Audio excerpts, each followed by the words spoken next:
Miranda, jornalista Fábio Buzian, a terapeuta ocupacional Priscila e meu colega Tiago Oliveira, biomédico. Bom, é um grande prazer mais uma vez na Roda com Psicólogos bater esse papo com você, internauta que nos acompanha aí. E hoje o nosso encontro é para fazer um bate-papo sobre problemas de saúde pública, sobre as questões que a cidade enfrenta. Então, muito obrigado pela presença, vereador, muito obrigado pela presença, Fábio, Priscila. Bom, para começar, falamos então de saúde pública.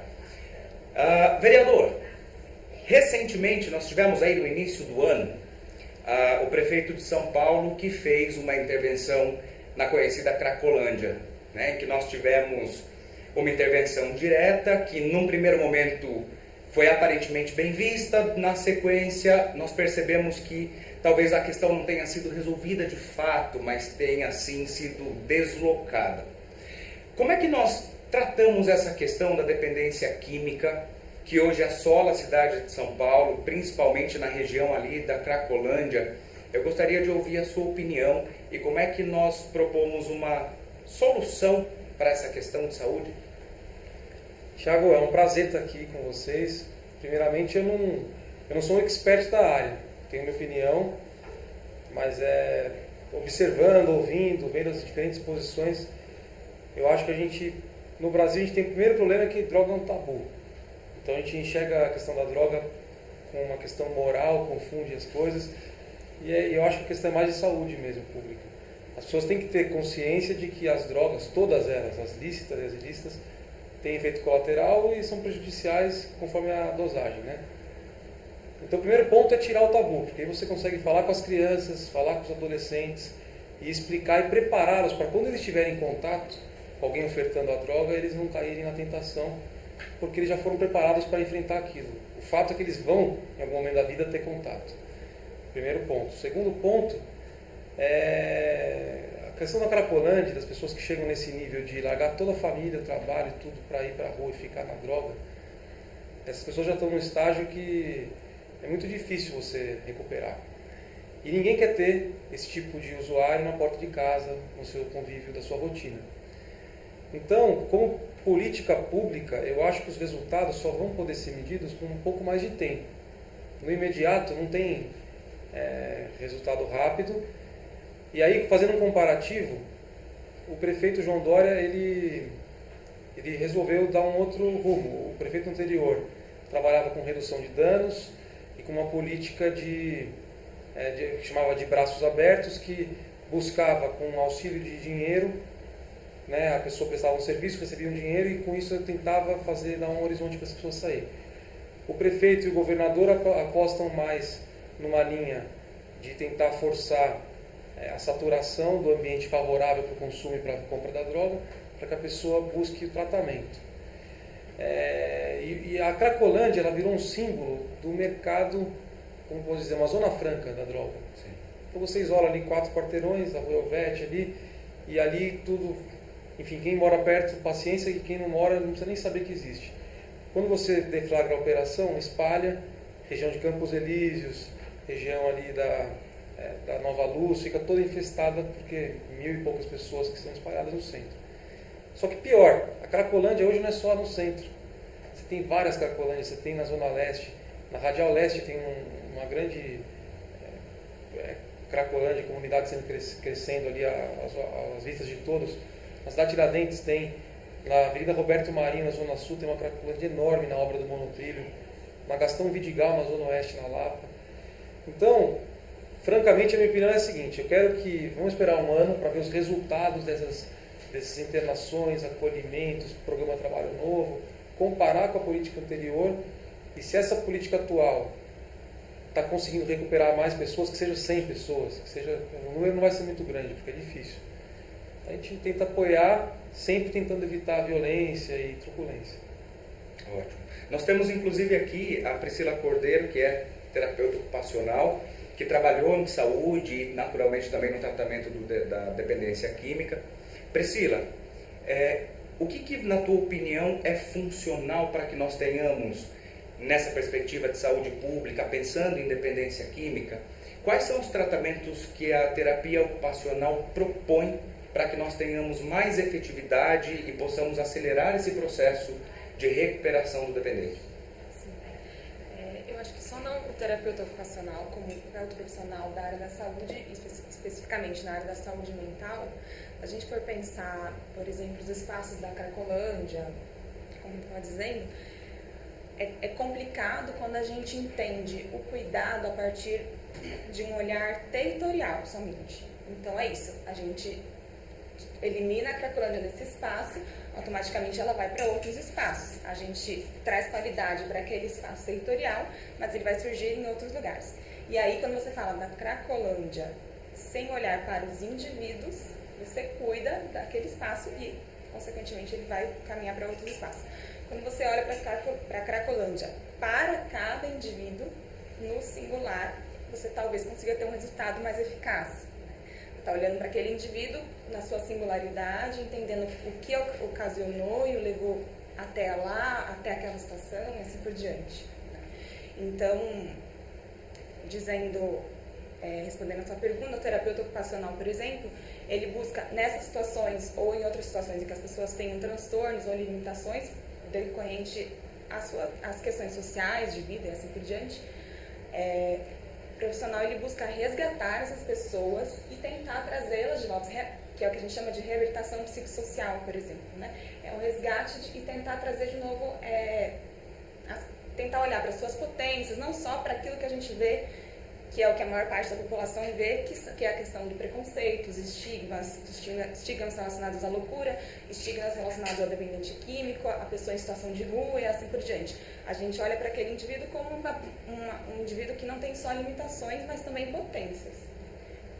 É por aí que a gente caminha e sempre na singularidade, não olhando a Cracolândia, mas sim o indivíduo, como a gente resgata a cidadania daquela pessoa que teve tantos problemas sociais relacionados.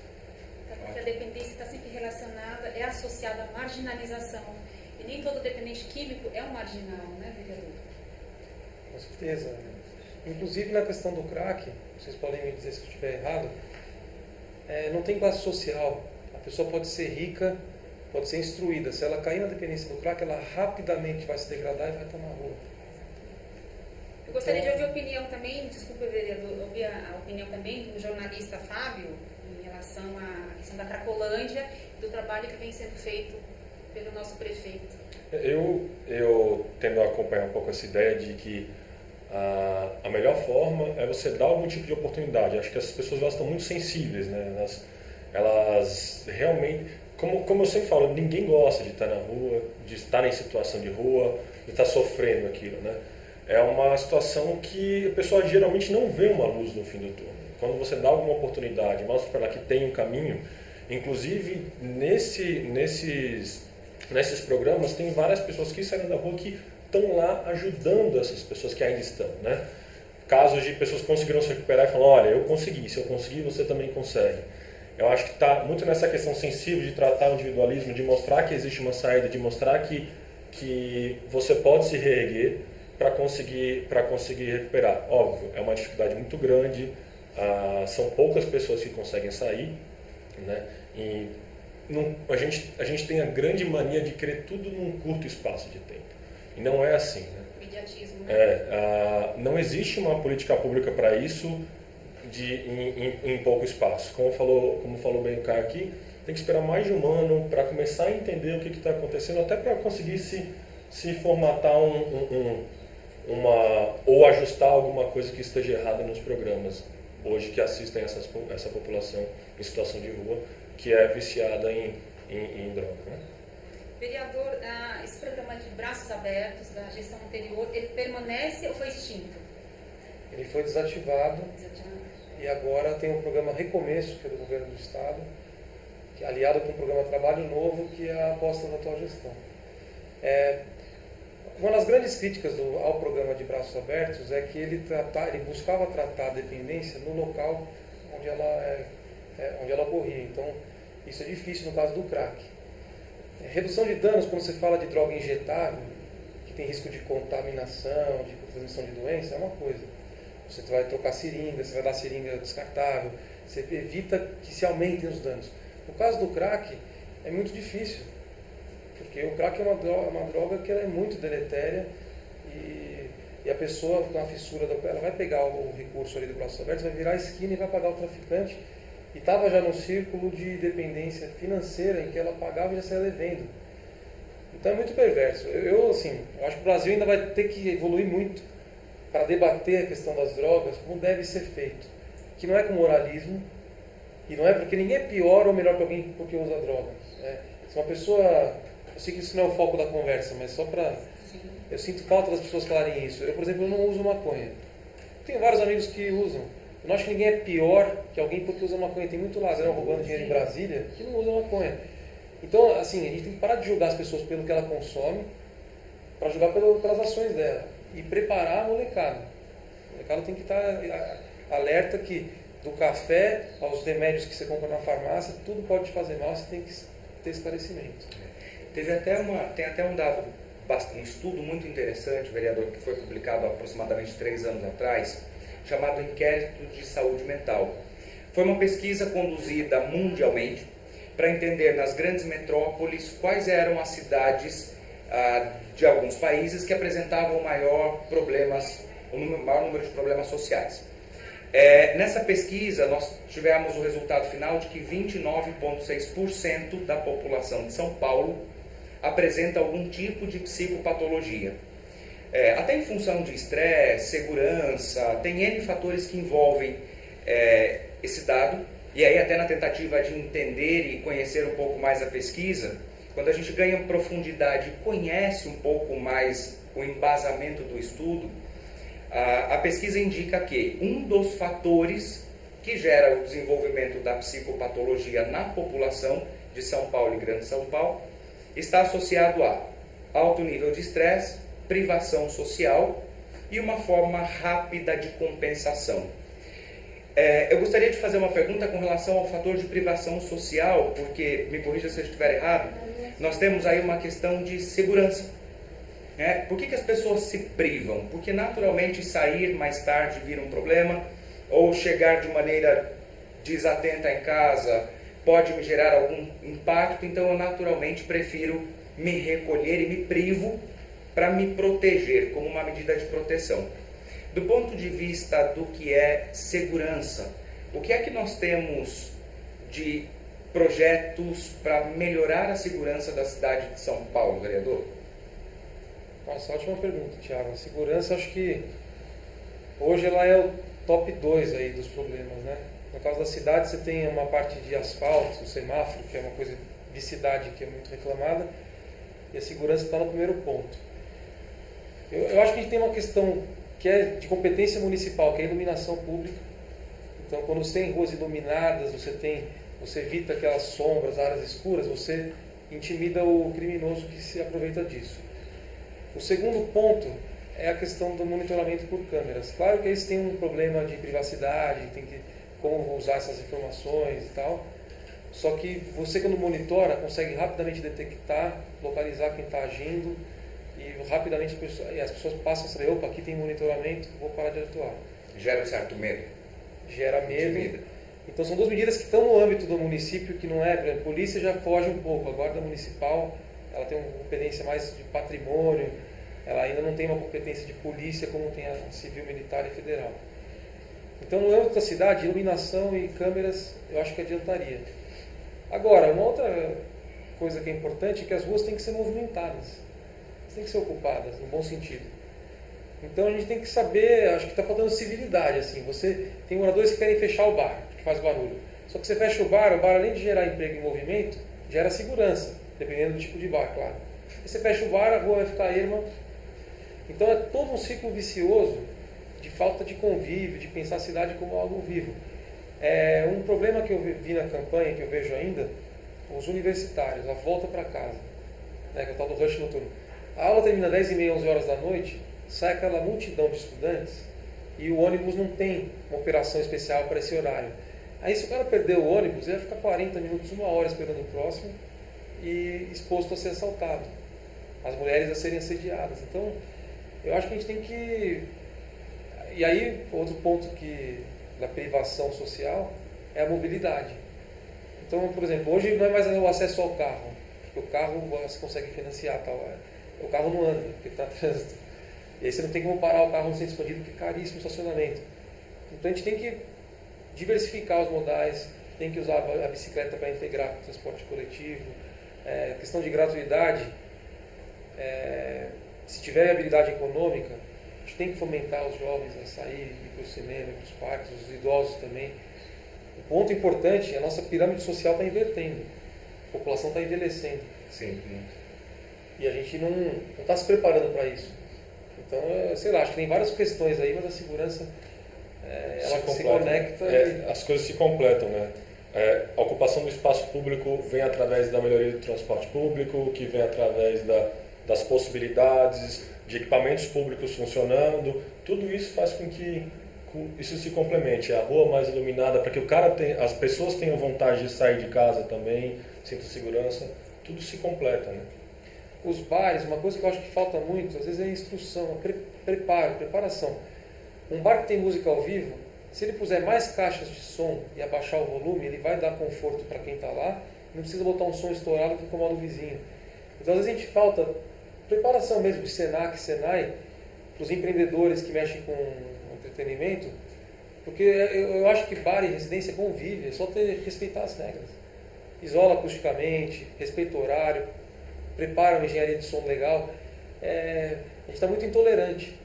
E a mesma coisa com cultos religiosos, a igreja faz barulho, tal, então prepara a acústica da igreja, a gente tem que, porque dá para todo mundo conviver. Me parece ser um processo sistêmico.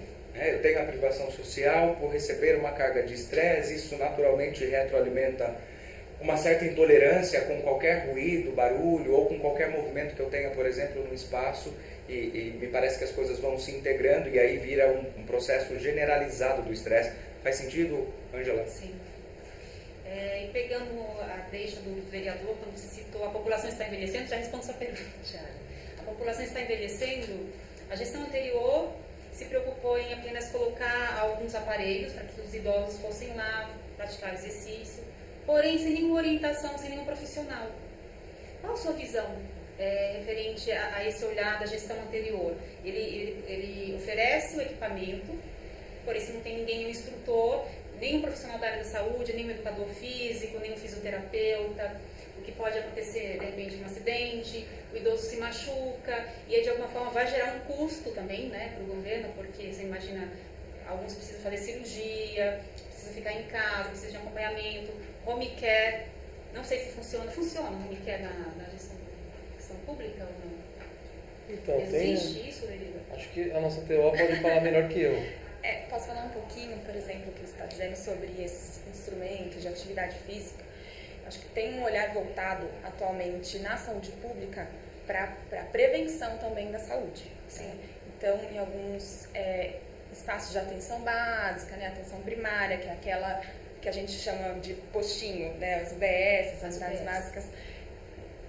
Atualmente, a maior parte dos serviços, especialmente na região de São Paulo, né, vamos dizer assim, boa parte, existem muitas atividades e ações voltadas à prevenção.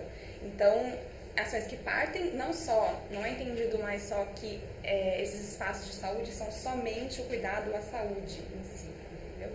Mas também pode ter um olhar voltado ao esporte, ao cuidado ao idoso, ao cuidado à gestante como um todo, não só no ponto da saúde. Então, tem também ações nesses espaços de um cuidado da saúde pública num todo, né?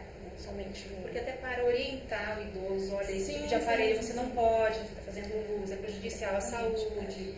Como prevenção, para prevenir, então, que ele precisa de uma cirurgia, que ele precisa de um atendimento mais especializado, existe um programa que precisa ampliar e ter mais uma qualificação, acredito que sim, mas tem um olhar voltado para isso também. Porque colocava-se muita questão da qualidade de vida. O que é qualidade de vida? Qualidade de vida para um idoso que está acamado é diferente da qualidade de vida para um idoso que goza de uma saúde, né? Então, se você perguntar o que é qualidade de vida, aquele que está acamado vai dizer: eu gostaria de sentar, ou eu gostaria de conseguir caminhar até o portão da minha casa. Então, é subjetiva essa questão da qualidade de vida. Existem políticas públicas para o idoso? Vou até pegar um gancho. Eu conversei com o secretário de Esportes, que é o Jorge Damião. Ele disse que vai inaugurar na Vila Maria, Lá tem os clubes do município, tem ainda alguns clubes. O Pacaembu, por exemplo, é um clube. Atrás do estádio tem um clube ali. O Serete, na Zona Leste, é muito conhecido, no Tatuapé. O Ipiranga tem clube também. E na Vila Maria tem um clube tradicional da prefeitura, que vai ser o piloto de um programa voltado para os idosos. É um programa de bem-estar que envolve esporte, atividade cultural, ginástica, música, etc., para os idosos, porque eles detectaram que é uma região que tem muito idoso, Vila Maria. Só que eu estava pensando aqui, na verdade, se você pensar os céus, a gente tem 54 céus nas periferias. O céu é um espaço que não é só para o estudante. A comunidade tem que participar, trazer o idoso, inclusive os idosos podem ajudar em oficinas de capacitação. O cara que é aposentado tem um ofício que ele sabe ali, costurar, marceneiro, sei lá, qualquer tipo de competência passar para os jovens. Então a gente tem que aproveitar melhor esse potencial, porque hoje as pessoas estão vivendo mais, então a expectativa de vida vai para 80 anos, 75 anos, a pessoa com 60 já está aposentada. O jovem de hoje tem que se preparar para o futuro, para viver uma velhice saudável, né? Com qualidade. Exatamente, e nesse ponto que você disse de botar equipamento lá e resolveu, Resolveu.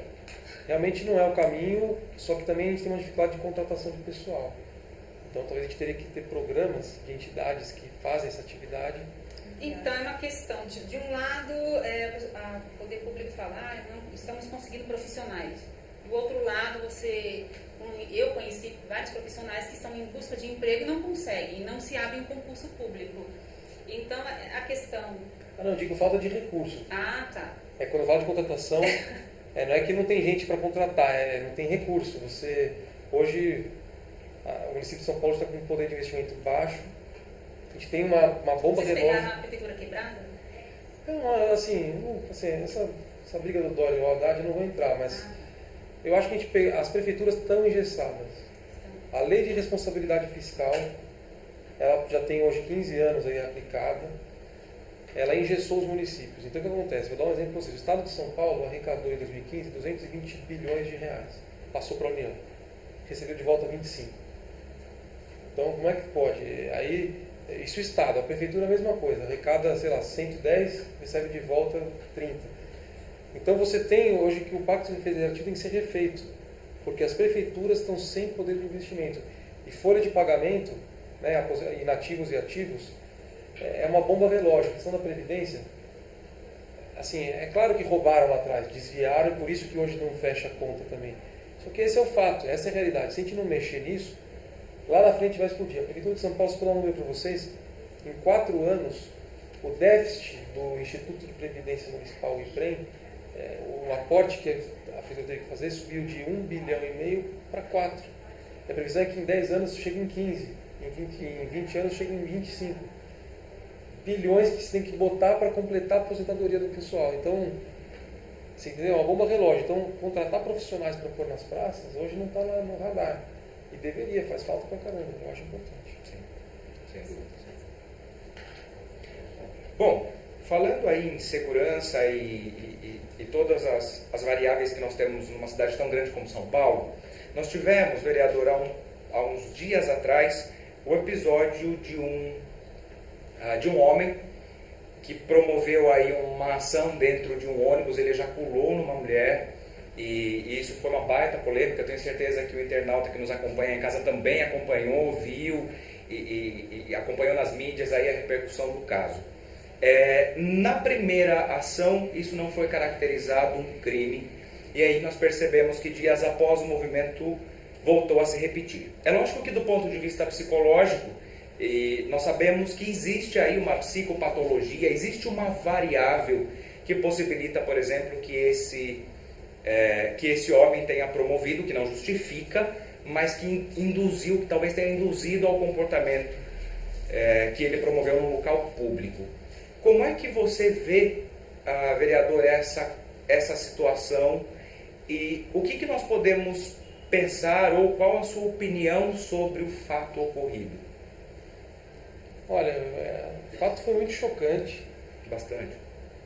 E assim, ficou claro que a nossa legislação não está preparada para esse tipo de, seja patologia, comportamento agressivo e sexualmente para as mulheres. não está preparado. Então você tem a importunação ofensiva ao pudor, que é uma contravenção, e o estupro, que é um crime de alta gravidade. E aí, na hora de fazer a tipificação na delegacia, os delegados costumam pegar o mais leve, porque sabe que já não tem nem onde botar os presos hoje. Tem um problema carcerário enorme. Então, fiquei chocado. Sinceramente, eu acho que nós, homens, a gente tem que prestar um pouco mais de atenção, porque a gente não sofre o assédio no transporte como as mulheres sofrem. A minha mulher outro dia foi de metrô pro Jabaquara. Ela falou, pô amor, você não podia ter me falado que eu não podia ir com as costas de fora. Eu falei, por quê? Não, é absurdo. Assédio total, os caras ficam olhando, mexem com você, não sei o quê. Aí que eu me dei conta. Porque você vê, você pegar um metrô para ir trabalhar e sofrer assédio, isso é rotina. Minha irmã reclama da mesma coisa, tenho certeza que vocês já passaram por isso Sim. também. Então, sabe, é uma questão cultural que a gente vai ter que mudar. Não é só doentes existem, a gente tem que tentar tirá-los do convívio, mas e tratá-los, se possível. Mas é uma questão de postura. A gente acha que a mulher se vestiu de um jeito, ela está chamando, ela está pedindo, o assovio, a cantada. Então, a gente culpa a mulher pelo jeito que ela se veste.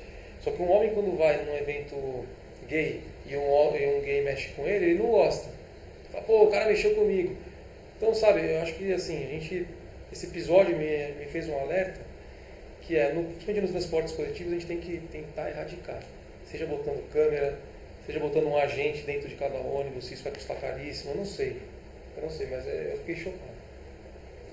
Fábio, você que é jornalista e naturalmente tem o domínio aí da comunicação, dos processos de comunicação, você vê alguma ação do ponto de vista do jornalismo ou da comunicação que possa apoiar esse movimento de transformação para uma tomada de consciência, até para o nosso internauta que nos acompanha, que naturalmente é um discurso que aparece muito dentro de um consultório de um psicólogo. Por exemplo, o assédio ou qualquer tipo de movimento diferente, ou o assédio mesmo, moral, sexual, seja ele qual for. Muitas vezes a mulher, me corrijam se eu estiver errado, ela não declara isso de maneira pública, porque gera assim um grau de constrangimento e não pode ser diferente disso, mas ela leva muitas vezes para um consultório psicoterapêutico. Do ponto de vista de comunicação, o que nós poderíamos fazer para promover mais consciência, principalmente para os homens, para que eles, e não generalizando todos eles, evidentemente, mas para os homens que promovem essa ação, para que despertasse um pouco mais de consciência com relação ao respeito à mulher? Olha, a gente estava conversando aqui um pouco antes da gravação do programa, exatamente sobre esse fato. Os meios de comunicação eles estão mudando a forma de agir, eles expõem muito mais esses casos, obviamente preservando a vítima, expondo muito mais o fato do que a vítima. Isso é extremamente necessário, trazendo psicólogos, trazendo especialistas para programas específicos, né? Isso gera... Os veículos de comunicação têm uma força muito grande de influência na sociedade, né? Isso está mais que comprovado. E isso faz com que as mulheres assediadas percam a vergonha e o medo de declararem o que aconteceu. É muito difícil, é muito constrangedor. Eu não consigo nem imaginar como deva ser isso na mente de uma mulher, mas assim, pelo machismo da nossa sociedade, ela tem uma barreira para quebrar aí entre o fato ocorrido e contar o que aconteceu. Quando a gente vê o aumento do número de casos, a percepção que a gente tem como na comunicação é que não necessariamente aumentaram realmente o número de assédios, mas sim as mulheres estão com mais coragem de falar sobre isso. E isso também se deve à forma como os veículos de comunicação estão expondo, seja nas novelas, seja nos jornais, seja nas conversas, nos bate-papos que a gente vê na televisão. Isso faz com que desperte a coragem nessas mulheres, que tem que ser realmente muito corajosas para colocar esse fato e expor isso publicamente, né? Então, eu acho que essa forma como está sendo comunicado, como se expõe esses problemas, como se incentiva as mulheres a irem atrás dos seus direitos e reclamar e denunciar, até porque a violência ela também vem dentro de casa, muito de dentro de casa. Então, é muito difícil, é mais difícil ainda, porque quando é na rua já é difícil, imagina dentro da sua própria casa, dentro de um parente próximo, né? Então, esses programas, essa forma como as novelas colocam o problema, faz com que ela tenha mais abertura para falar sobre isso. Coincidência ou não, depois que o vereador abordou o assunto estupro, a novela agora está abordando estupro dentro do casamento, que é outro tabu, né? O pessoal não gosta de falar, por vergonha, por medo. E infelizmente a sociedade ainda é muito machista e até as mulheres, né, se colocam contra. Olha, ela está com a roupa muito curta, ela estava pedindo. Então, assim, começa a pensar, e eu, enquanto mulher, eu começo a me questionar, como assim? Uma Mas a mulher que sociedade deveria é estar machista, junto né? comigo, lutando pelos nossos direitos, ela está me acusando, ela está do lado oposto. E aí você se pergunta onde eu vou buscar apoio, porque até para ir até a delegacia, registrar um BO, é um constrangimento enorme para uma mulher. E às vezes nem sempre o policial, o escrivão que lá estará, vai receber de uma forma amigável, vai ser acolhedor. Muitas vezes eu um tempo atrás eu pude presenciar uma pessoa que fazia um BO e o escrivão olhou para cá e falou assim, agora não dá para fazer BO não, tem tantos casos na frente, desfez do ser humano, não se importou com a questão emocional, psicológica. Então, assim, o ser humano é descartável, você vai ser apenas um número e vai ficar só no BO. E uma vez, é triste falar, eu vi de um policial que falou que geralmente eles costumam chegar até o local quando o caso já está resolvido. Um vai para o cemitério e o outro vai para a cadeia. Porque se ele chegar lá no momento da agressão, a partir do momento que o policial se posiciona contra o marido agressor, a esposa toma partido a favor do marido. Fala, não bate nele, não empurra ele, não faça nada. E ele falou, é muito difícil. Então, quando você começa a olhar a sociedade, vocês acreditam, você vereador, você jornalista, que a sociedade está adoecendo? Olha, sabe uma coisa que eu acho que a gente tem que evitar? Tornar as coisas ideológicas demais e partidárias. Por exemplo, combater o machismo, onde ele realmente existe, não é uma coisa de esquerda e direita. Sim. E hoje virou. Virou. No vídeo, na transmissão ao vivo, eu falei, olha, as mulheres sofrem isso, vieram me falar lá, mas até onde está escrito, eu falei com vocês antes, Sim. que a mulher sofre mais assédio. Eu falei, meu amigo, não está escrito, se você andar de ônibus, você vai ver, andar no metrô.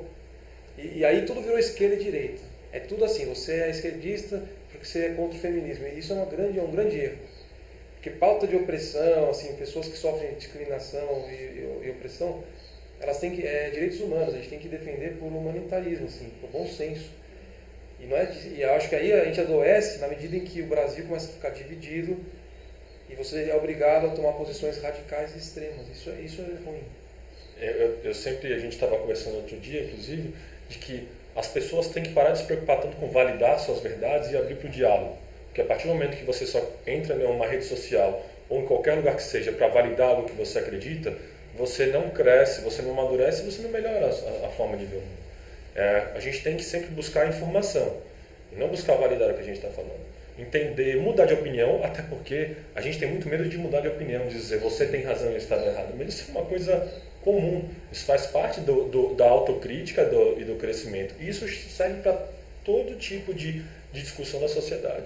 E quando a gente polariza tudo, esse antagonismo de direita, esquerda, e começa a tratar a opinião diferente como um erro, a gente esquece que o outro lado também tem opinião, o outro lado também pode estar certo. Não existe uma verdade, né? Existem várias formas de pensar e todas elas podem convergir no mesmo... Correto, incorreto, aquilo que a sociedade coloca na verdade. Exatamente. Eu acho que está mais com uma preocupação de toda a sociedade entender que tem que haver um crescimento em conjunto e coletivo, independentemente de como as pessoas pensam. A coisa mais importante, academicamente falando, quando você vai sentar numa discussão, numa faculdade, ninguém concorda. As pessoas estão ali para debater. É difícil de ser trabalhada, né? No meio acadêmico, a discussão e a divergência, ela é saudável e ela é necessária para o crescimento. Por que a gente não pega esse conhecimento acadêmico e traz para a sociedade, para essa discussão? Qual é o problema? O que está acontecendo com a gente? Exatamente isso que o vereador colocou. Porque a gente criou esse estigma de que eu estou certo, o lado de cá está errado, e antagonizou tudo. Entendeu? E tem um outro aspecto que é das redes sociais, né? A rede social, ela fomenta a bolha. Então você, não gostei da opinião dele, unfollow. Aí você não aparece mais para você. Aí você gostei, você curte. Aí você vai começando só se juntar com quem você concorda. E uma outra questão é os aplicativos de encontro. Aí é um outro assunto que também. É outra questão também, né? Que as baladas estão sumindo. Os empresários da noite estão fechando as baladas porque as pessoas não pedem. A pessoa hoje não quer mais ir passar uma madrugada à noite para tentar conhecer alguém, para curtir um som. Vai no aplicativo já tem toda a descrição, o que a pessoa, uma foto e tal. E aí a pessoa marca de dia mesmo e cada vez menos a sociedade está mudando. São respostas imediatistas, né? Então, ou você é uma coisa ou você é outra. Não existe mais, acho que a convivência, a troca, né? Ou você não pode ter não pode entender um pouco disso, mas também concordar com aquilo. E aí, esse tipo de situações, aplicativos e redes sociais vão fazer com que a gente caminhe para isso, né? E a não aceitação do diferente... diálogo, desculpa, perdão. Não é isso, o diálogo ele vai desaparecendo. E a não aceitação do diferente faz com que isso reflita, inclusive, na forma como você vê o próximo, em tudo. Não aceitar uma opinião alheia à sua faz com que você comece a não aceitar alguém que se comporte diferente de você. E a gente vai entrar em várias questões. A questão de gênero, a questão religiosa. Então, quando você começa a não aceitar a opinião do outro, você começa também a não aceitar o comportamento do outro. Time de futebol. Entendeu? Tudo começa a virar muito extremo. E quando você perde a argumentação, você parte para a agressividade. E aqueles que acham que a internet é terra de ninguém, né? Que você pode chegar lá, simplesmente agredir o ser humano, depois deleta e acha que tudo bem, né? Que isso de alguma forma vai repercutir tanto na sua vida profissional quanto pessoal. O que é comum também, né, Thiago? As empresas costumam consultar as redes sociais de um futuro candidato a uma vaga de emprego, né? Sim, sem dúvidas. Eu acho que hoje em dia a tecnologia ela tem um papel muito bacana, mas ela também, como toda a história, tem dois lados. Se a gente pegar, por exemplo, o metrô para chegar ao trabalho, hoje o número de pessoas que ficam conectadas ali no celular, e as pessoas não se olham mais, elas não se falam mais, elas não debatem, elas não constroem mais. É tudo muito tecnológico e as coisas naturalmente têm ficado cada vez mais frias nesse processo. E aí é uma opinião mesmo. Eu acredito que parte dessa tecnologia, que é tão funcional por um lado, ela traz uma outra questão que a gente precisa resolver, que é como é que eu faço para as pessoas se olharem, se falarem, construírem coisas novas. Porque aquela coisa do conversar, do debater, do discutir, o propor, ele já naturalmente não existe mais há algum tempo. E naturalmente isso fomenta cada vez mais o estresse, porque eu vou para o trabalho, lá eu preciso me vincular a uma atividade profissional definida, volto conectado no celular, chego em casa, fico conectado no celular, e aí eu esqueço quem está em casa, pai, mãe, filho, amigo. Hoje é muito mais fácil conversar com alguém por um aplicativo e uma rede social, qualquer coisa do gênero, do que olhar nos olhos da pessoa. E aí eu tenho uma sensação que isso acaba fomentando um problema que é de interação e construção mesmo. Essa conciliação tem se tornado cada vez mais difícil. Sim, é verdade. Se você olhar o WhatsApp, por exemplo, você tem na sua vida pessoas que são mais próximas, seu núcleo familiar, seu colega de trabalho imediato. Agora que você entra no WhatsApp, ou em qualquer comunicador do gênero, você tem todos aqueles grupos, não sei o quê, e aquilo é tanta coisa chegando na sua tela, que às vezes você não prioriza quem de fato é mais importante para você. Sim. Isso gera desgaste no relacionamento, gera às vezes a pessoa, ele entrou e não viu minha mensagem, não me respondeu, sabe? E aí o que acontece? A gente está refém de uma ferramenta que era para facilitar, só que ela está nos deixando... Só dependência de alguma Isolando forma cada vez verdade, mais. né? E isolando também, porque a gente está online, mas não está. A gente está e não está. Vocês já viram, a gente estava falando de balada, né? Tem alguns bares que se tornou um desafio, né? Eles colocam como um desafio que você deixe seu celular dentro de uma caixa e ninguém pode mexer quando você estiver ali com seus colegas, amigos, curtindo aquele espaço. E é um desafio para as pessoas não mexerem no seu celular para poder... Eles colocam isso para você poder conviver mais e trocar e dialogar. Isso, as pessoas não conseguem mais dialogar pessoalmente. Precisa de um dispositivo para aquilo. Às vezes a gente está num encontro de família. Hoje é cada vez mais comum você ver uma foto das pessoas no encontro de família e pelo menos 3, 4 pessoas no celular. Então, as relações, elas vão mudando, né? As formas. E cada vez mais a gente vai se isolando e vivendo cada vez mais sozinho. Eu vi dois bares interessantes na história que você falou. Um deles tinha um quadro dizendo: aqui não tem Wi-Fi, conversa entre vocês. Exato. E no outro, a senha do Wi-Fi é: eu não tenho amigos. Perfeito. Ângela, tem pergunta de internauta aí? Temos pergunta aqui para o vereador. A Rosângela Escorza está perguntando: o posicionamento a respeito do Minhocão e das audiências públicas que para o vereador Pólice Neto está organizando. Ela quer saber o seu posicionamento em relação. Qual é o nome dela, Ângela? O nome dela é Rosângela Escorza. Rosângela, eu sou totalmente contra a transformação do Minhocão em parque, tá certo? Eu acho que São Paulo já tem hoje mais de 100 parques, não consegue cuidar de nenhum de forma adequada, tanto que estão sendo concedidos. E quem mora na região do Minhocão sabe o transtorno que é a área embaixo do Minhocão, onde os ônibus e carros passam, a fumaça fica, é escuro, e a degradação que tem. Se você olhar as fotos antes do Minhocão, antes do Maluf fazer essa obra viária, eram largos lindos, tem grandes praças, Marechal Deodoro, Santa Cecília, são grandes largos que, se recuperados, vão dar praças, áreas verdes, melhores que um parque. Eu vou participar das audiências públicas e eu tenho grande respeito pelo Pólice Neto e pelos outros vereadores que discordam nesse ponto, mas eu estarei do lado de quem é contra virar parque. E vamos debater. Isso é interessante. A Lucimar Tavela está perguntando: qual a alternativa para o trânsito caso realmente fechem o Minhocão? Essa é uma pergunta técnica. Eu quero, inclusive, vou sair daqui e vou oficiar hoje a CT para ter acesso aos estudos, porque já vi em jornal que é viável. O número de carros que passa por dia tem que ser um número que, se transferido para as ruas vicinais do bairro, não vai inviabilizar o bairro.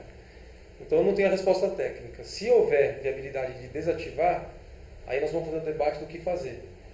E o prazo é de 5 anos a partir do plano diretor. Então, hoje eu acho que ainda não é viável. Acho que, quer dizer, é viável, a gente vai viver se desativar, mas vai causar um caos. Mas se isso não for verdade, vamos desativar e desconstruir o Minhocão e fazer ali os lagos recuperados. Em quanto tempo o Minhocão poderia estar desativado? Olha, pela movimentação, né, do colega que foi citado aí, que quer fazer a aprovação da lei que transforma em parque rápido, e pelo fato do plano diretor ter sido aprovado 2 anos atrás, que são 5 anos que está previsto, é 2020. 2020 está mais perto do que longe. 2020 e 2021. Então está super perto. Para quem já esperou tanto, né? Está super perto. Mas fica tranquila, porque a gente vai ter muito debate ainda, e eu tenho certeza que, a menos que os moradores queiram que vire um parque, a gente vai ter bastante resistência. Com relação a uma outra questão do bairro, Campos Elíseos, Barra Funda, o pessoal, os moradores estão insatisfeitos com o centro de acolhida que o prefeito Dória abriu recentemente na rua Brigadeiro Galvão. Qual a sua posição em relação a esse centro? Olha, eu tive inclusive na entrega do centro, e algumas moradoras me manifestaram que são contrárias. Eu acho que é o seguinte, é um conflito que não tem como agradar todo mundo. Pessoas em situação de rua e narcodependentes são uma realidade, é um problema que a gente vai ter que enfrentar. Um centro temporário de acolhida, em princípio, não é ruim, porque é um estabelecimento onde a pessoa vai ter acesso a banho, direcionamento para emprego, capacitação e um pernoite com segurança. Então, em princípio, não é ruim, porque quem mora na Brigadeiro Galvão já sabe que hoje, sem o centro de acolhida, as pessoas moram na rua. Elas mexem no lixo, elas dormem na porta do prédio. Então, em princípio, não é ruim. Então, eu acho que os moradores têm que ficar de olho, sim, tem que ver se as normas de segurança e higiene são mantidas, e a gente acompanhar de perto, porque o Executivo já tomou a decisão. E vai ser inaugurado. Então, uma vez que já foi tomada a decisão, vamos apoiar, acompanhar, para que ele não cause impacto negativo. Essa é a minha posição. Uma outra questão que eu queria conversar com você, Caio, é referente à lei que fala do desacato ao funcionário público. Eu acho que você, como conhecedor das leis, é algo que me incomoda, porque de algum modo, um mau funcionário, né, ele faz o quê? Ele maltrata os idosos, que eu já vi. Eu defendo muito os idosos porque sou especialista em gerontologia, porque eu sou voltada para os idosos. E as pessoas que buscam um atendimento público. E eles são amparados pela lei, desacato ao funcionário público. Então, assim, você vê que o ser humano vai até o local, vai às UBSs, busca um atendimento, é maltratado, mal atendido. Quando é atendido, geralmente é muito difícil. Às vezes tem pessoas que desistem porque a espera é muito longa, 4, 5, 6 horas, acabam indo embora. Caio, tem algum movimento já pensando na reforma dessa lei? A primeira coisa, assim como tem a previsão do crime de desacato à autoridade, tem o crime de abuso de autoridade também. Então, o fato de você ser servidor público, você tem que servir a população. Ser autoridade é um respaldo para que você não seja desrespeitado, não é para você abusar. E na área de saúde, então, é pior. Porque na área de saúde, quem está precisando do serviço está numa situação de... Você acaba se tornando refém do seu próprio funcionário, né? Porque ser um funcionário público, ele é seu funcionário. E aí você tem que pensar de que maneira você vai conversar com ele, por quê? Ele te maltrata, às vezes ele provoca o ser humano para que você reaja de tal forma que ele consiga enquadrar você no desacato à autoridade, no desacato ao funcionário público. E aí fica difícil. Por isso que eu estou te perguntando em questão, tem alguma lei? Eu lembro que a Aguinaldo Timóteo, há um tempo atrás, já falava sobre esse assunto, do abuso, né, de autoridade. Então, essas duas leis, tanto abuso de autoridade como desacato à autoridade, são leis de nível federal. Então, já está tendo uma reforma no Congresso para flexibilizar a estabilidade do servidor público, para que ele não seja estável e imune ao mau serviço, ao desrespeito à função dele. Então a gente tem que pensar que hoje você tem ouvidoria, todas as instituições e órgãos têm ouvidoria. Então procure a ouvidoria, você pode reportar, os vereadores todos são obrigados a receber a demanda do município. Funciona? Há uma fiscalização? Com certeza. Se tiver algum OBS que está tratando mal aí, pode passar para mim ou para qualquer outro vereador, mas eu me coloco à disposição. A gente vai para cima, porque isso é inadmissível. Servidor público é pago pelo dinheiro do contribuinte, da população, tem que tratar bem. Até recentemente eu vi um relato de uma mãe que ela paga para que o filho dela receba as vacinas, porque se for no posto, tem aquela enfermeira que está mal-humorada, que de alguma forma fala, é frescura da criança que está gritando, achando, é frescura, não dói nada. E aí de alguma forma acaba maltratando a criança e gerando um trauma na criança. Então você pensa que essa mesma criança, quando precisar lá na frente tomar uma outra vacina, que forma que ela vai reagir? Né? Ela vai lembrar do trauma anterior. Eu lembro de uma criança que ela não podia ver ninguém de branco. Ela via alguém de branco e já chorava. Porque ficou um período fazendo tratamento dentro de um hospital e nem sempre o atendimento era eficiente. Então, dentro de um hospital privado, você pode pedir que um outro enfermeiro venha fazer a aplicação da vacina, ou da injeção, ou da medicação. No público, você não pode falar ou é esse ou é nenhum. O que você decide? Quer dizer, o tratamento do privado e do público, eu acho que isso, e essa visão que as pessoas têm, precisa mudar, você não acha? Eu acho, mas aí eu acho que a gente tem que ver também se isso é uma regra ou se é a exceção. Se a gente tiver a conclusão de que a regra é que todas as enfermeiras são desse perfil, aí é um problema grave. Eu não tenho esse dado, eu não gosto de generalizar, porque também eu fico pensando assim, professor, enfermeiro, médico, todo profissional que trabalha na iniciativa pública aí, ele é desvalorizado. Mas não tem aquela visão de que, é funcionário público, ok, eu posso sentar na cadeirinha que agora estou tranquila. Não corro o risco de ser mandado embora, meu trabalho, seja ele bem feito ou não irei sofrer nenhuma consequência porque eu sou funcionária pública. Então a pessoa tem essa visão, funcionário público é aposentadoria, digamos assim, né? Infelizmente, a sociedade, a maioria, ainda pensa assim, né? Posso acrescentar uma coisa que eu acho importante? Eu fui gerente de um serviço público durante 2 anos e eu acho que tem 2 pontos. O primeiro, quais são os recursos que são ofertados para que esse profissional trabalhe? Esse é um ponto que pode ser também um ponto estressor. Isso não justifica que você maltrate um usuário daquele serviço, um usuário do Serviço Único de Saúde. Uma cultura que a gente tem no nosso país é que pessoas que acessam esse serviço são pessoas de baixa renda, o que não necessariamente é verdade. Todos nós somos usuários do SUS, certo? Sim. Então todos nós podemos ter acesso ao SUS. E aí a compreensão que se tem é que eu tenho que ser atendido por aquele médico, por aquele enfermeiro, profissional. E se ele me maltrata, infelizmente, eu não posso reclamar porque é o SUS, porque é um serviço público. Isso não é verdade. Os serviços de saúde, eles têm que ser serviços de qualidade. Independente do lugar, independente do serviço público, ele tem que ser de qualidade. Então, eu tenho sim os direitos de buscar um serviço de ouvidoria, de buscar um vereador ali mais próximo a mim e fazer essa reclamação, porque eu tenho direito, isso está na nossa congregação nacional, enfim, que eu tenho direito de ter o melhor acesso ao serviço público, o acesso de qualidade ao serviço público no nosso país. Então, sim, eu tenho direito de buscar, ou buscar o gestor, o gerente daquele serviço, ou buscar um serviço de ouvidoria, às vezes até de uma forma que eu não preciso me identificar, também existe esse recurso, procurar um vereador mais próximo, enfim, a gente tem que mudar essa cultura de que é um serviço público, então não necessariamente tem que ser de qualidade. Tem sim, isso é lei. Na cultura é difícil, né? Mas eu acho que tem um detalhe. A gente tem um costume de trazer tudo para o serviço público, em qualquer tipo de serviço. Exatamente. Né? O problema do mau atendimento e do bom o bom atendimento não necessariamente está só no serviço público. Por exemplo, vamos partir para a telefonia. É um serviço privado, é péssimo atendimento.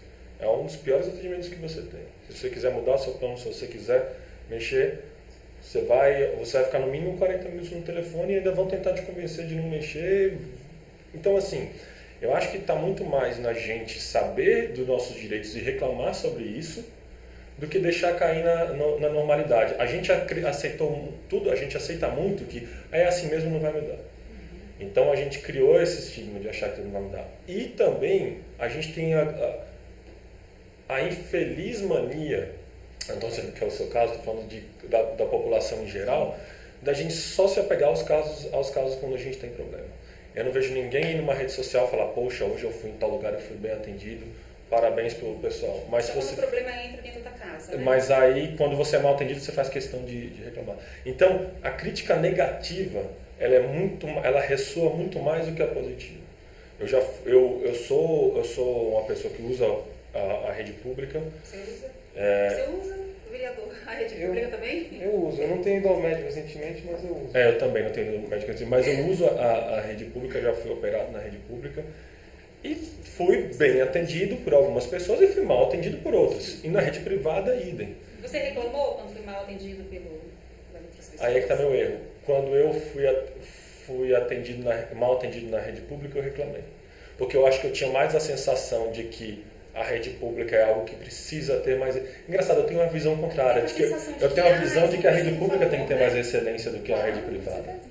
É o contrário. Quando foi na rede privada, eu acabei não reclamando. E é um erro, a gente tem que reclamar sempre. Inclusive, elogiar quando é bem atendido. Eu acho que são os dois lados da moeda. A gente tem que valorizar. O profissional tem que ser valorizado. Eu acho que hoje, servidor público, ele é mal pago via de regra. Os que não são os da elite. Assessoria de políticos, pode ver aí. Eu falo sem o menor peso na consciência.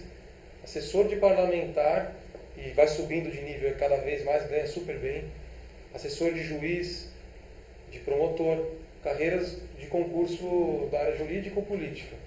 As outras áreas, área médica, área de saúde, educação, é tudo mal pago. Se pegar um professor de universidade estadual, ganha, de dedicação integral, ganha 14 mil reais bruto. O cara faz mestrado, doutorado, passa no concurso, dedicação exclusiva, Bruto, né? Líquido. para ganhar 14 mil bruto, que vai dar 10 mil reais. Não estou falando que é pouco, mas pelo que a pessoa investiu na carreira, sendo que o vereador ganha 15.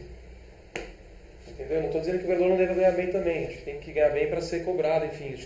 Eu sou de valorizar, valorize para cobrar. Certo.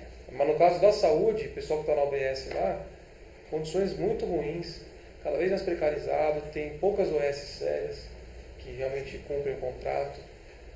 Então a gente tem um gargalo, é aquela coisa, na Constituição é lindo, sistema único, universal para todo mundo, e na hora de fazer... No desdobramento dessa ação, os problemas acabam naturalmente aparecendo. Por outro lado, e nós não podemos deixar de dizer isso, que é muito importante, tem um desdobramento do serviço de saúde, que são os CRT, Centros de Referência e Treinamento DST-AIDS, que funcionam em especial aqui na cidade de São Paulo, até porque eu tenho contato com alguns médicos de lá e encaminhei algumas pessoas para esse atendimento, seja para teste rápido, seja para um acompanhamento. E é um serviço feito com excelência. É um serviço muito bem feito. É referência, inclusive fora do país. Tanto para o tratamento retroviral, tanto para os cuidados com relação à DST. Então, acho que é muito dessa questão cultural mesmo. A gente tem, sim, uma parcela do funcionalismo público que talvez tenha se acomodado um pouco, e aí também é a minha opinião. Sim. Mas a gente tem muita gente engajada também que faz a diferença e a coisa acontecer de modo muito funcional. né? E a gente precisa, como bem disse o Fábio, sinalizar, tem que reclamar, tem que reconhecer, principalmente pela própria psicologia, quem nos acompanha sabe muito bem disso, a nossa tendência natural é indicar aquilo que não funciona. Isso faz parte da natureza humana, até por uma medida de proteção. Então, se você tem uma experiência aí num serviço de saúde, seja ele qual for, não foi bacana, sinaliza, olha, pode melhorar aqui, pode ser diferente aqui, foi legal, reconhece. Porque o profissional que também se dedica lá, eu conheço um pouco da história da Priscila, eu sei o quanto ela trabalhou numa das unidades que ela atendeu, num serviço público, e ela se desdobrava muito ali para fazer a coisa acontecer. E é verdade que a gente tem um contraponto, sim, também dessa mesma questão. Vereador, nós estamos chegando, já caminhando para o final desse nosso bate-papo. Dentro do que hoje existe de projetos, de leis, de ações, de movimentos, quais são as prioridades para a cidade de São Paulo? Eu diria que uma das prioridades é a lei que vai alterar a política de mudança climática de São Paulo, que vai impactar na licitação dos ônibus. A lei vence ano que vem. A gente tinha uma meta de zerar a emissão de CO2 ano que vem, e obviamente essa meta não avançou e retrocedeu. Então, o contrato de ônibus está vencido, a gente está vivendo no contrato emergencial. E esse é o grande debate, na minha opinião, ninguém está falando disso, mas é importantíssimo, um contrato bilionário. São Paulo tem ônibus que fazem barulho em ruídos a nível em níveis acima de 90 decibéis. A OMS diz que acima de 75 decibéis, uma exposição diária de 8 horas, pode levar a surdez. A gente está com 95 nos ônibus. Sem falar de poluição. Então esse é um debate que eu acho que é importante. Está entrando, tipo PL 300. Você tem substitutivo? Eu propus um substitutivo que prevê uma meta de zerar o CO2 até 2027, não, 2037. Eu queria em 10 anos, mas eu propus para 10 anos, mas acho que não vou conseguir, vai ter que ser 20. Esse é um tema. Outro tema que eu acho que é importantíssimo é a questão da lei Cidade Limpa. Cidade Limpa. Tem noticiado aí muita coisa aí de mudar. Eu defendo uma proposta que é permitir o envelopamento de prédio por 1 ano, para que o dinheiro desse envelopamento sirva para restaurar a fachada. Isso foi feito em Paris, foi feito em Madrid, Barcelona, várias cidades. Então a gente tem muito prédio antigo aqui, que está em local nobre e que está abandonado. Então você fala, envelopa o prédio, esse dinheiro vai ser usado para o restauro. Então é uma coisa que eu acho que é legal. E agora está em trâmite de orçamento para o ano que vem, que é a peça que vai direcionar todos os investimentos e recursos do ano que vem. A gente tem até dia 15 de dezembro para avaliar e aprovar e devolver para o prefeito. E a perspectiva é boa? É difícil. É muito difícil. Não gostei do orçamento enviado pelo prefeito. Prevê muito contingenciamento. E, enfim, eu gostaria que a gente tivesse mais recursos, né? Mas tem muitos debates. Eu estou atuando bastante na parte de meio ambiente. Eu acho que é uma causa que a gente tem que se preocupar, que é para o futuro, para a próxima geração. E desburocratizar um pouco a máquina pública. Então, prever resolução de disputa como arbitragem, evitar judicializar grandes obras, contratos de obras públicas. Então, enfim, tem muitas áreas. Na área de vocês, que é a área de saúde, eu acho que é uma área que, mais do que leis, precisa de recursos, capacitação, e valorização mesmo do profissional. Eu acho que quem trabalha na área de saúde é guerreiro, porque as condições são muito adversas. E como as pessoas não têm informação e educação, elas chegam despreparadíssimas para o atendimento. Aí você tem que ser obrigado a ensinar higiene, ensinar noções básicas. A minha mulher é médica, é GO. E ela fala para mim, às vezes chega uma paciente lá que assim, ela não sabe nada, não sabe nem onde fica o útero. E eu tenho que explicar. Então a gente tem um trabalho que é meio que, enfim... É social, não é só de... Exatamente. É um trabalho social, a área de saúde, acho que a área de saúde e educação são duas áreas que você é mais do que aquele profissional, você tem uma função social, né? Sim, eu já peguei paciente que não sabia nem o que era saneamento básico. Então, assim, a gente tem um olhar diferenciado para essa população, né? Eu acho que é um povo bem sofrido, sem acesso à educação, sem acesso à saúde. A prefeitura, de algum modo, está conseguindo chegar lá na outra ponta, vereador?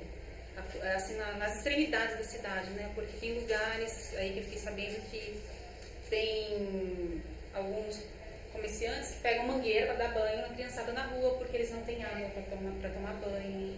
Então, quer dizer, ele ajuda do jeito que pode, né? Pega mangueira, ajuda lá a tomar banho. Eu sempre morei no centro expandido, eu não conhecia a cidade toda, nem conheço, sendo franco. Fui eleito pela internet, então meu voto foi espalhado. A primeira coisa que eu fiz foi visitar as 32 prefeituras regionais. Então fui Parelheiros, Peru, Cidade Tiradentes, rodei todas, 32. E eu encontrei realidades como no Itaim Paulista, de áreas que não tem a água da Sabesp. Nós estamos hoje em 2017, então aí você vê criança andando em cima da água de fossa, descalça, casa no barranco do rio, onde é o esgoto, na verdade. Então, isso é o que tinha na água espraiada 20 anos atrás, antes de fazer a avenida lá, superfaturada, mas que urbanizou. Então, São Paulo tem muita coisa para fazer. A área de saúde, eu acho que o programa Saúde da Família, né, o médico da família, a gente tem que investir mais, porque ele é preventivo, ele funciona bem, né? Territorial. É territorial, você cria links da equipe com a população. Tem que investir nisso, prevenção. A saúde preventiva, porque ficar sem chuva... E é mais barata, né? A saúde preventiva é muito mais barata, né? E hoje nós temos o secretário de Saúde, Wilson Polar, ele disse que, apesar das obras de hospital que tem aí para terminar, Brasilândia, Parelheiros e tal, ele falou, Caio, São Paulo não é a cidade para fazer hospital. O hospital tem que ser estadual. São Paulo tem que fazer o atendimento primário, tem que fazer a saúde preventiva, o BS, e o hospital não tem que ficar, porque o hospital é folha de pagamento, é mais gente para você botar na sua folha. Então eu acho que a gente tem, São Paulo hoje está, embora o surto de febre amarela aí está alarmando, eu acho que na saúde a gente avançou bastante. Agora o gargalo é habitacional, regularização fundiária, para levar água potável, regularizar, pagar em tributo. E o gargalo da educação, né? A gente não pode esquecer que tem mais de 90 mil crianças sem vaga na creche. E aí, se na primeira infância você não dá a creche para a criança, essa criança provavelmente não tem acesso nem à refeição em casa, direito. Então o problema é uma bola de neve. Então vamos focar nisso, zerar vaga em creche e aí investir do primeiro ano até o 7º ano, ser um período rico para essa criança, ter alimentação, esporte, cultura e acolhimento legal na escola, com tratamento digno. Falando de carreira política, para finalizar, você pretende sair candidato a deputado? Olha, essa pergunta é aquela coisa, né? O político, ele sempre tem que estar preparado para ocupar os espaços. Hoje, eu não tenho essa perspectiva. Eu não sei quem vai ser candidato a governador, eu não sei quem vai ser o presidente, eu não sei onde o meu partido vai estar, porque sair candidato depende de tudo isso. Sim. Se tiver um cenário favorável e for melhor eu sair candidato do que ficar na Câmara, até porque eu sou suplente, eu estou no mandato, mas eu sou suplente. Eu tenho essa instabilidade. Eu posso sair. Mas sempre lembrando aquilo que a gente conversou lá atrás.